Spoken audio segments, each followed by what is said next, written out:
Sébastien Loeb est le meilleur pilote du monde et je vais t'expliquer pourquoi.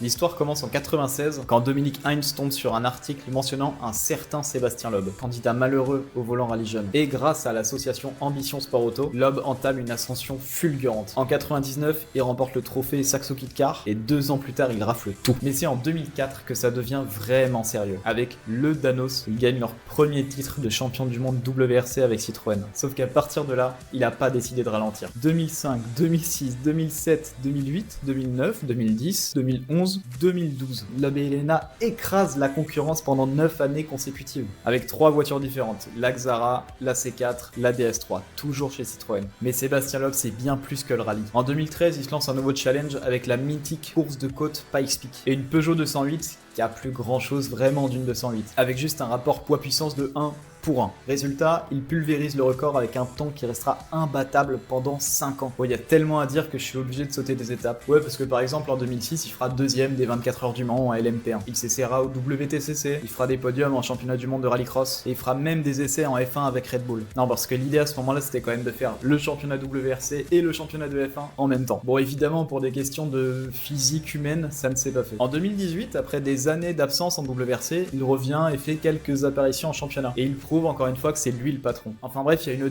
tonne de choses à dire sur sa monstrueuse carrière. Toutes ses participations au Dakar, son écurie, le Sébastien Loeb Racing Team. Ah oui, aussi en 2022, il décide de refaire le rallye de Monte-Carlo et il gagne. Grâce à ça, il devient d'ailleurs le pilote le plus âgé à gagner le Monte-Carlo en WRC. Parce qu'à ce moment-là, il avait 49 ans. Un ovni. Enfin bref, qui d'autre pourrait prétendre au titre de meilleur pilote du monde? N'hésite pas à me donner ton avis en commentaire. Bienvenue sur Cruise. Si t'as aimé, abonne-toi. On fait environ 2 vidéos par semaine sur tout ce qui va vite.